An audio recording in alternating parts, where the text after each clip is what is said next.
Hai, selamat datang di channel Just Story. Kali ini kita menceritakan novel Menikahi CEO Tengil. Sebelum lanjut membaca, dukung channel ini ya dengan cara menekan tombol subscribe, like, and comment. Terima kasih. Maaf Tuan Kohja, kami tidak mengenali Anda. Di mana tawanannya? Maksud Anda apa, Tuan? Jangan belagak bodoh. Di mana wanita yang dibawa bos kalian? Tanya Jack dengan wajah tenang. Mereka di lantai 2, di kamar 2, dari arah kanan tangga, dan nomor 1 dari kiri tangga. Joe, Axel, kalian dengarkan?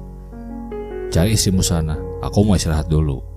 Jack duduk di sofa yang masih tersisa, karena seluruh ruangan itu sudah hancur lebur seperti terkena tsunami. Kalian berdua, ambilkan aku minum.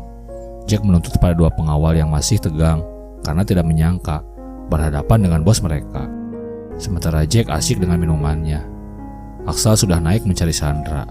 Axel membuka semua pintu kamar, karena di sana ada 7 buah kamar, dan semuanya mewah. Saat membuka kamar pertama kiri tangga, Axel mendapati wanita besar yang tidur sendiri. Axel langsung menutup pintu itu lagi.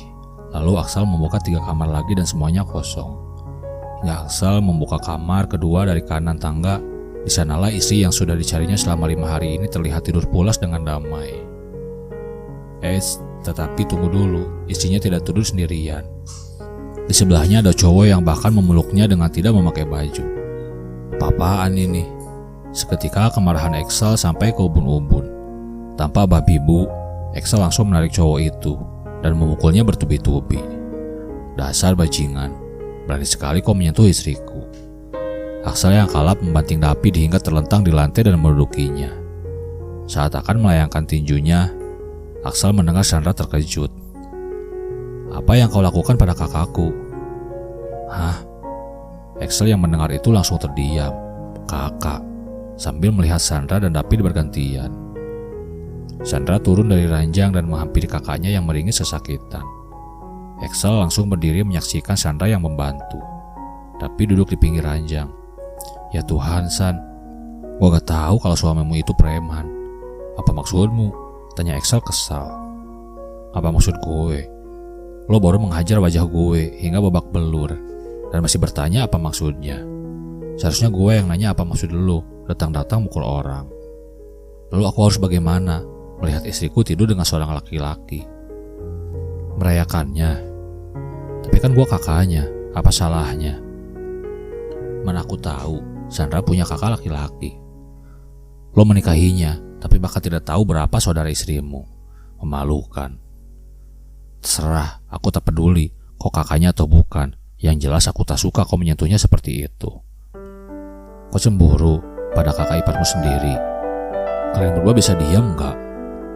Axel, kau duduk dulu. Dan kau Mas David, tunggu di sini. Aku akan mengobati lukamu. Sandra pergi ke toilet dan mengambil kotak P3K-nya. Ada yang bisa menjelaskan padaku? Axel bertanya kesal. Menjelaskan apa? Menjelaskan kenapa kakakmu itu menculikmu. Ujar Axel semakin kesal.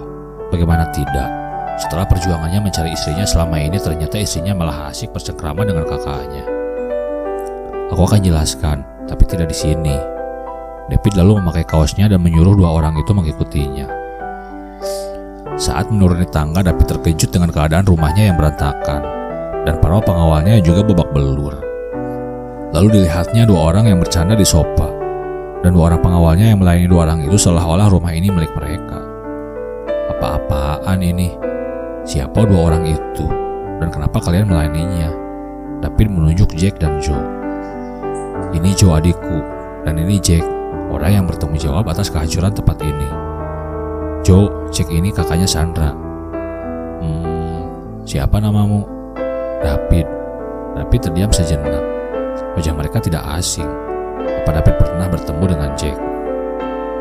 Baiklah Axel, mari ke ruangan kerja. Ucap David malas berpikir. Tidak perlu kita bicara di sini saja. Kamu yakin? Oke. Setelah beberapa lama, David menjelaskan pada Axel alasan menculik Sandra.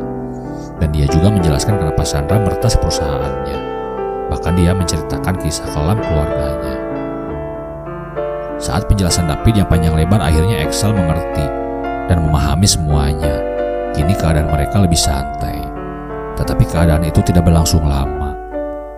Mereka yang asyik berbincang tak menyadari adanya seorang wanita yang tengah hamil, yang sedang tidur dengan resah, dan akhirnya memutuskan ingin membuat coklat panas ke dapur. Tetapi saat sampai tengah tangga dia menjerit. What the hell? Ayu berteriak dengan level penuh. Dia sok mendapati rumah yang selalu bersih tiba-tiba seperti kapal pecah. Dan lagi pengawal kesayangannya Willy dan Billy pada babak belur. Mendengar teriakan itu, semua orang menoleh ke arah sumber suara. Ada satu wajah yang sangat kaget melihat keberadaan Ayu. Seketika orang itu menghampiri Ayu dengan wajah penuh tanda tanya.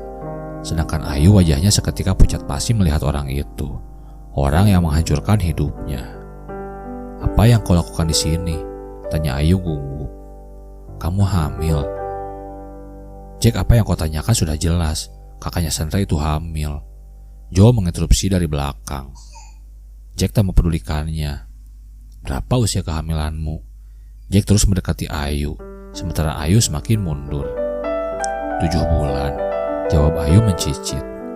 Seketika Jack mengingat percintaannya dengan Ayu beberapa bulan lalu, dan kesadaran pun menghantamnya telak. Itu anakku, teriak Jack menunjuk perut Ayu yang membesar dengan tatapan histeris.